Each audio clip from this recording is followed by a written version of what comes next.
E a água era de noite e tal. Mas eu acredito que entre pousar em São Paulo, né, no meio de prédio, pousar na água é mais seguro, entendeu? Depende da forma também. E o avião ele já tem um sistema, um preparo para pousar em água em emergência, situações de emergência?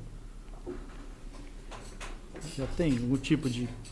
Porque tem o próprio avião de pousar na água. Existem aviões chamados anfíbios. Que são aviões que pousam na água. Usam muito agora, na Amazônia. Não existe um preparo. O piloto pode preparar o avião para pousar. Que nem para pousar na água tem que puxar o nariz, ele tem que vir com o nariz mais alto para ele entrar meio de barriga, entendeu? A barriga vai encostando primeiro e o trem de pouso fechado. Se você entrar com ele muito bicado, ele vai afundar, entendeu? Vai quebrar. Então existe um procedimento, abrir porta, entendeu? Porque deixar a porta aberta, né? Senão entorta a fuselagem, você não abre. Né? Que é o mesmo procedimento de você pousar num cerrado, entendeu? Numa situação de emergência. Exatamente. O que você ia falar? Não só por entortar a fuselagem, mas também pela pressão que a água faz. Da água, exatamente. Você não vai conseguir abrir a porta. Você não abre. Impossível. Entendi. Agora, esse avião do piloto lá que caiu no mar aqui em Paraty, a gente não sabe as condições, entendeu? Eu já fiz aquela rota várias vezes, a mesma rota dele. Ali você tem um corredor visual que vai para o Rio de Janeiro. Você bloqueia São José dos Campos, desce para o mar e vai em cima da Ilha Grande, ali, aquele presídio, né, Paraty, não sei o quê, e entra para o Rio de Janeiro, entendeu? Que é o corredor visual. Né? Essas aeronaves de pequeno porte, a pilotagem é muito mais visual do que instrumental ali no caso, não? Não, depende do tempo, né? Tipo, a gente tem o bimotor Seneca, que é um bimotor relativamente pequeno. E ele voa por instrumento também, tem os mesmos instrumentos de um avião maior.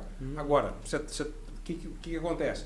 Você pega um avião de 2.000 quilos, que é um Seneca, aí você pega um King Air, que é 5.000 quilos, e você pega um Airbus desse que pesa 50 toneladas, entendeu? O que acontece? Você tem limitações diferentes, entendeu?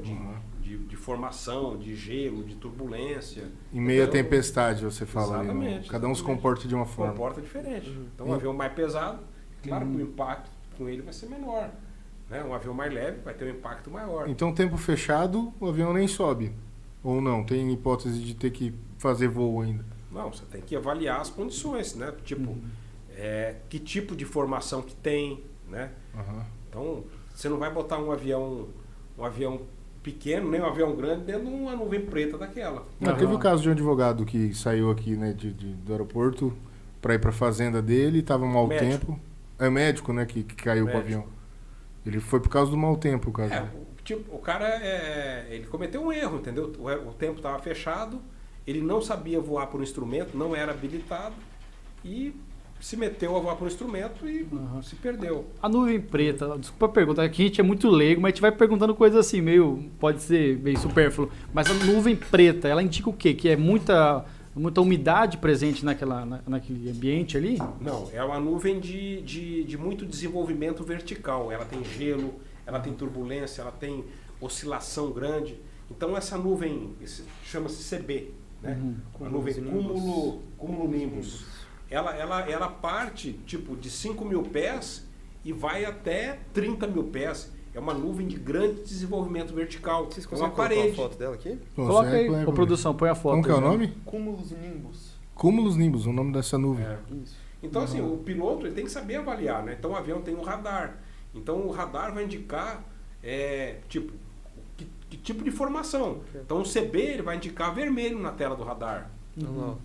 Seria essa nuvem. Então, ela é de grande desenvolvimento. O que você tem que fazer? Você tem que desviar dela, entendeu? Entendi. Então, existe nuvens chamadas cúmulos, que são nuvens mais leves, entendeu? Entendi. Nesses nevoeiro, casos... entendeu? Tipo, o caso do Dr. Pedro, né, que era meu conhecido. Sim. Tava com nevoeiro no Santa Maria, entendeu? Aquela camadona baixa colada, né? Ela não tem turbulência forte, não tem nada, mas ela tira a visibilidade. E aí isso acontece o que na aeronave? Ela desestabiliza, ela começa a perder altitude? Não, o que é voar por instrumento? É você não olhar para fora e olhar para os instrumentos. A mesma coisa é você pegar o seu carro, como é que se dirige? Você dirige ele visual. Uhum. Tentar Você vai pelo GPS. ultrapassar, você olha, Mesma coisa entendeu? você tentar você tampar o para-brisa e Para abrir seu carro e dirigir falar no aí. GPS. Exatamente. Doideira, Entendeu? né? O avião, ele, tipo, você voar por instrumento, você tem que ter apoio, você tem que ter equipamento, você tem que saber, ter sabe? controle. Ele tem lá, por exemplo, a base do voo por instrumento é o horizonte artificial. Né? Aham. Então a base do voo visual é o horizonte, é a posição do avião em relação à linha do horizonte. Uhum. Então no voo por instrumento, a base dele é o horizonte artificial. Certo, que fica na tela ali. Tem vários, né? Hoje você tem painéis assim muito ultra modernos, né? Entendeu?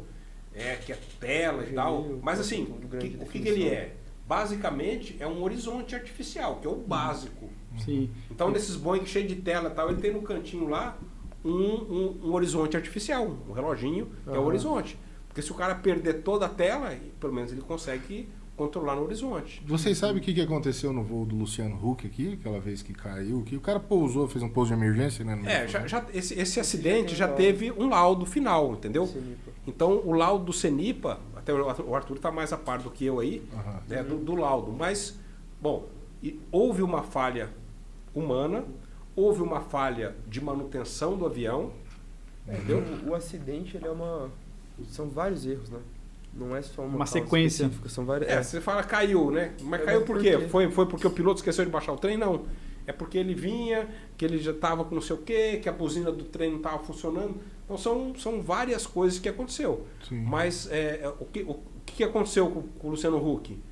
O acidente, ele teve pane seca. Uhum. Entendeu? O que é Ah, pane seca? igual aquilo do começo que você disse, só pode que ter sido. Só que ele não tinha combustível. Não sei se ele não tinha combustível numa asa. Tinha em uma? Tinha combustível, só que assim, eles inverteram a seletora, que ele tinha falado cedo. Ah, é Ao mesmo? invés, tipo assim, ao invés da peça estar assim, ela estava invertida dentro do tanque. Caramba. Então o começou a dar piloto falha teve de a erro. indicação errada.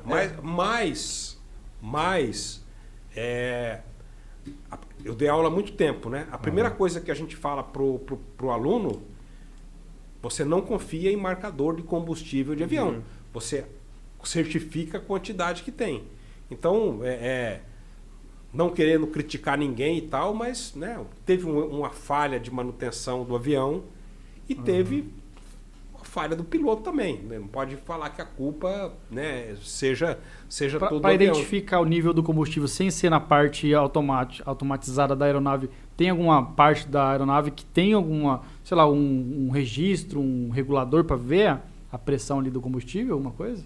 Tem o zóio do piloto. Ele abre o tanque e olha dentro. Sacode a asa ali e fala... É isso mesmo? É meio manualzão assim? Tem uma reguinha para você medir, entendeu? Como se fosse um nível de óleo assim. Você mede lá e tira. Caraca, dá para fazer um negócio bem manual dessa forma. Assim, a gente assim, vê muitos acidentes. Tipo, o pessoal tem falado muito da Marília Mendonça. Nós temos o King Air aqui na empresa. Sim. Que eles utilizam Eu falo também. assim, é um avião extremamente seguro. É isso que eu ouvi um dos falar. aviões mais seguros do mundo, King Air.